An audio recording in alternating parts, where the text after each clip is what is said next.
DDD support? I think yes. So, if you didn't know, or you have a bad memory, the Yu-Gi-Oh! 20th anniversary is right around the corner, and due to that, we're getting a ton of new cards for protagonists and rivals, and following these new cards, we got a new DDD card, as you can see right here. It is called DDD EULOGY King Vice Requiem. Cool name, not gonna lie. It's a level 8 Dark Fiend Pendulum effect, self-explanatory.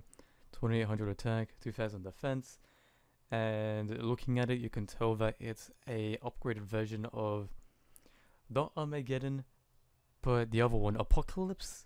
Anyway, let's get into the main details. So it's a pendulum scale 4, could be better, but it's whatever. You can only use this pendulum effect once per turn. And it says it's named once per turn, so it's basically a hard once per turn. Its effect is you can target any number of dark contract cards you control, destroy them, and if you do, special summon this card from your pendulum zone. Then you can increase or decrease the level of this card by the number of cards destroyed. So in other words, you have 2 dark contracts, pop them both, so summon it from the pendulum zone, then you can turn it to a level 6 or a level 10, which is really good. In consideration with synchros, with Xyz, you know, it makes it a lot easier.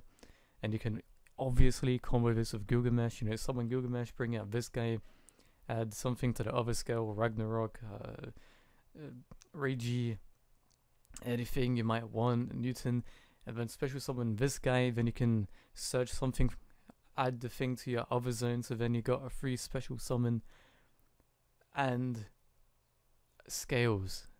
Obviously it depends on the context you're doing it with, otherwise, you know, you could just pendulum summon him in the first place, but hey. And honestly, I really wish this guy was a pen scale 5, because then you could rage you with him, then you can go to scale, pendulum summon levels 1 to 4, or you could go and summon 6 to 9 with Newton or Kepler. That would have been so much better, but oh well, man, at least you get to summon it, and hopefully you have something else in your hand that you can substitute it with once you summon it. Anyways, monster effect is you can only use the second effect once per turn. First effect, you can't special summon monsters like DDDs. I'm a loser, I like playing pure DDDs anyway. The second effect is a DDD monster that was fusion synchro exceeds all link summon. Using this card on the field as a material gains the following effect. Once per turn, you could target 1 card on the field. Return 1 dark contract among the cards in your field and graveyard to the deck. And if you do, destroy your targeted card, then you gain 1000 life points. So, I see you both good, and I see you both bad with this card. And this specific effect. So let's talk about this specific effect for a moment. I like it, and I don't. So it's good that it adds an effect to what you're going into, and obviously with its pendulum effect, you can easily go into Xyz, synchro. It even says link, so if you want to go into a link summon, it's good. It makes cards that maybe were bad or maybe were good even better. And you can get rid of a dark contract in your field or grave, add it back to your deck, so you know it could be recycling, and get a free pop, and you get life points on top of that. However, it's not a quick effect. If it was a quick effect, it'd make it so much better. That's the main thing DDDs are lacking, is quick effects. Honestly, like, we need more disruption, not just, yo, I could do everything on my turn, but once it's your turn, I'm screwed.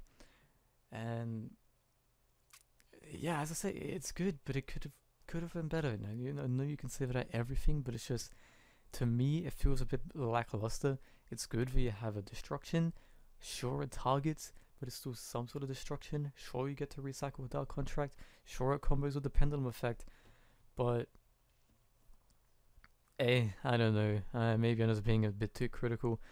And one other thing I wish is that it had its own on-field effect too. Because think about this. If you're not going into an extra deck summon, this card is useless. Sure, it has 2800 attack, but it's just, it can't do anything on its own. Like, okay, so what if they flip a D barrier and you're about to go into a synchro someone, and you're like, well, I can't synchro now. This guy's just stuck here. Like, he's basically a vanilla. So what I'm saying is, if he had his own effect, in addition to adding an effect, he would have been so much better. But hey, he's still alright. He's still usable. Maybe I'm being a bit too critical, but I just feel like it could have been better. Though TLDR, it's a good card. It just has its restrictions. His artwork is really cool too. So yeah, no, definitely I see it as like a one of, at least, maybe. Like, it depends on the build, but definitely I would try to squeeze in one of, just so you can Gilgamesh combo, just so you can search it, and like, you know, special summoner, you get some extra effects. Like, if you combo this with Siegfried, it'd be good, I feel like, because then Siegfried can negate and destroy. I feel like, you know, it has potential, but definitely can't do anything on its own, that's for sure. And other than that, well, you get reprinted Dark Lord Track the Gate. Awesome, right? But that's pretty much it for DDD support. I don't think I'm missing anything. I'm pretty sure I did a video on Ragey. Honestly, I can't remember. It's been a while since I've done this YouTube shit. I've had a lot going on, you know. Hard time down here in the Australian land. Anyway, that's it. I'm not going to ramble on anymore. I said what I have to say. And leave your thoughts in the comments. And I'll see you later.